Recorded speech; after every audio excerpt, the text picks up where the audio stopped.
Hi friends, ಅಮ್ಮನ ಕೈ ರುಚಿಗೆ ಸ್ವಾಗತ. ಇವತ್ತು ರಾಗಿ ಅಂಬಲಿ ಮಾಡೋದು ಹೇಗೆ ಅಂತ ನೋಡೋಣ. ಬೇಸಿಗೆಯಲ್ಲಿ ತುಂಬ ತಂಪು. ಪ್ರತಿದಿನ ಖಾಲಿ ಹೊಟ್ಟೆನಲ್ಲಿ ತಗೊಂಡ್ರೆ ತುಂಬಾ ಹೆಲ್ತು ಚೆನ್ನಾಗಿರುತ್ತೆ. ಬಾಡಿ ಎಷ್ಟು ಹೀಟಾಗಿದ್ದರೂ ತುಂಬಾ ಕಡಿಮೆ ಆಗುತ್ತೆ.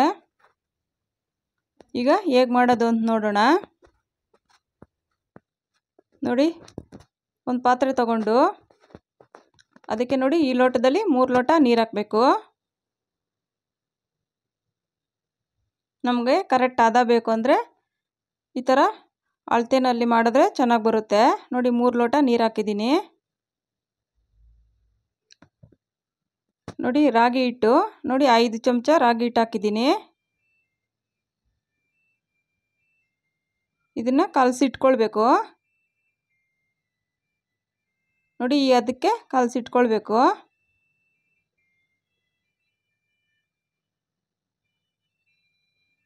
ನೋಡಿ ಈಗ ಪಾತ್ರೆಯಲ್ಲಿ ನೀರು ಹಾಕಿದ್ದೀವಲ್ಲ, ಉಪ್ಪು ಸ್ವಲ್ಪ ರುಚಿಗೆ ತಕ್ಕಷ್ಟು ಉಪ್ಪು ಹಾಕಬೇಕು.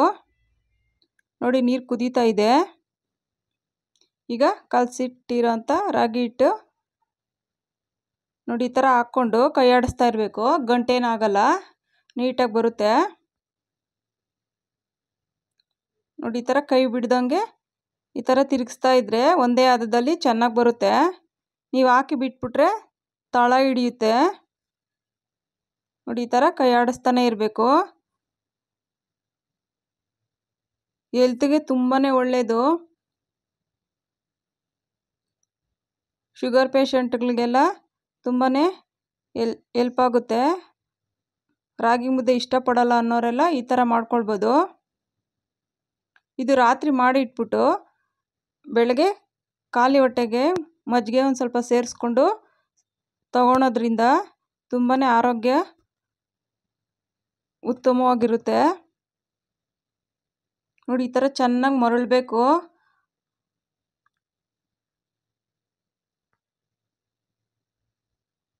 ಚೆನ್ನಾಗಿ ಬೆಂದಿಲ್ಲ ಅಂದರೆ ಅದಷ್ಟು ಟೇಸ್ಟು ಇರಲ್ಲ, ಆಮೇಲೆ ಹೊಟ್ಟೆ ನೋವು ಬರುತ್ತೆ. ನೋಡಿ ಈ ಥರ ಚೆನ್ನಾಗಿ ಈ ಥರ ಮರಳಬೇಕು. ಸಿಮ್ಮಲ್ಲಿಟ್ಟು ಒಂದು 5 ನಿಮಿಷ ಈ ಥರ ಬಿಟ್ಟರೆ ಚೆನ್ನಾಗಿ ಬೇಯುತ್ತೆ. ನೋಡಿ ಈ ಥರ ಚೆನ್ನಾಗಿ ಕುದಿಸಿದ್ರೆ ಅದ್ರ ಟೇಸ್ಟು ಚೆನ್ನಾಗಿ ಬರುತ್ತೆ, ಆವಾಗ ಅದನ್ನು ಚೆನ್ನಾಗಿರುತ್ತೆ. ನೋಡಿ ನೀಟಾಗಿ ಒಂಚೂರು ಗಂಟಿಲ್ದಂಗೆ, ಗಟ್ಟಿನೂ ಇರಬಾರ್ದು, ತುಂಬಾ ತೆಳುವಿರಬಾರ್ದು. ಈ ಹದದಲ್ಲಿ ಮಾಡಿದ್ರೆ ಕುಡಿಯೋದಕ್ಕೆ ತುಂಬಾ ಚೆನ್ನಾಗಿರುತ್ತೆ. ಹಾಗೇನು ಕುಡಿಬೋದು. ಮಜ್ಜಿಗೆ ಹಾಕೊಳೋದ್ರಿಂದ ಇದು ತಂಪಿರುತ್ತೆ, ಮಜ್ಜಿಗೆನೂ ತಂಪಾಗುತ್ತೆ. ಬೇಸಿಗೆನಲ್ಲಿ ತುಂಬಾ ರುಚಿನೂ ಇರುತ್ತೆ. ಬೆಳಗ್ಗೆ 1 ಲೋಟ ತಗೊಂಡ್ರೆ ನೀವು ಟಿಫನ್ ಮಾಡೋದು ಬೇಕಾಗಲ್ಲ. ನೋಡಿ ಈ ಥರ ಚೆನ್ನಾಗಿ ಮರಳಿಸ್ಬೇಕು. ಬಾಡಿನಲ್ಲಿ ಎಷ್ಟೇ ಹೀಟಾಗಿರಲಿ ಈ ಥರ ಪ್ರತಿದಿನ 1 ಲೋಟ ತಗೊಳೋದ್ರಿಂದ ತುಂಬಾ ಕಡಿಮೆ ಆಗುತ್ತೆ. ಅಂದರೆ ರಾತ್ರಿ ಮಾಡಿಟ್ಟು ಬೆಳಗ್ಗೆ ತಗೊಳ್ಬೇಕು. ನೀವು ಹಾಗೆ ಮಾಡಿ ತಗೊಂಡ್ರೆ ಏನು ಪ್ರಯೋಜನ ಇಲ್ಲ. ನೋಡಿ ಈ ಅದಕ್ಕೆ ಕರೆಕ್ಟಾಗಿರುತ್ತೆ.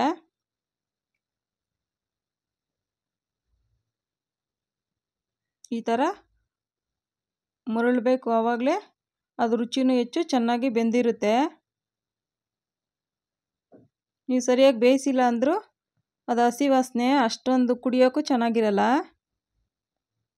ನೋಡಿ ಆರಿ ತಣ್ಣಗಾಗಿದೆ. ನೋಡಿ ನೋಡಿ ಅದಕ್ಕೆ ಇರಬೇಕು. ನೋಡಿ 1 ಲೋಟಕ್ಕೆ ಹಾಕ್ತೀನಿ.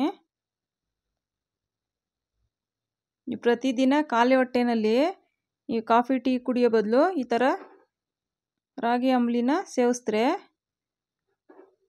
ತುಂಬಾ ಆರೋಗ್ಯಕ್ಕೂ ಒಳ್ಳೆಯದು, ದೇಹಕ್ಕೂ ತಂಪಾಗಿರುತ್ತೆ. ನೋಡಿ ಈಗ ಇದಕ್ಕೆ ಮಜ್ಜಿಗೆ ಹಾಕ್ಕೊಂಡು ಸೇವಿಸಿದ್ರೆ ತುಂಬ ರುಚಿ ಇರುತ್ತೆ. ತೆಳ್ಳಗಿರಬೇಕು ಮಜ್ಜಿಗೆ. ತುಂಬ ರುಚಿ ಇರುತ್ತೆ ಮಜ್ಜಿಗೆ ಹಾಕ್ಕೊಂಡ್ರೆ. ಉಪ್ಪು ಫಸ್ಟೇ ಹಾಕಿದ್ದೀವಿ, ಬೇಕು ಅನಿಸಿದ್ರೆ ಹಾಕ್ಕೊಳ್ಬೋದು, ಇಲ್ಲಾಂದರೆ ಸಾಕಾಗುತ್ತೆ ಅಷ್ಟೇ. ನೋಡಿ ರೆಡಿ ಆಯಿತು. ಒಮ್ಮೆ ಟ್ರೈ ಮಾಡಿ ನೋಡಿ, ಆರೋಗ್ಯಕ್ಕೆ ತುಂಬ ಒಳ್ಳೆಯದು. ಆಯಿಲಿ ಇರಲ್ಲ, ಏನಿರಲ್ಲ. ರಾತ್ರಿ ಮಾಡಿಟ್ಟು ಬೆಳಗ್ಗೆ ತಗೊಳೋದ್ರಿಂದ ತುಂಬಾ ಅನುಕೂಲ. ಒಮ್ಮೆ ಟ್ರೈ ಮಾಡಿ ನೋಡಿ. Thank you friends.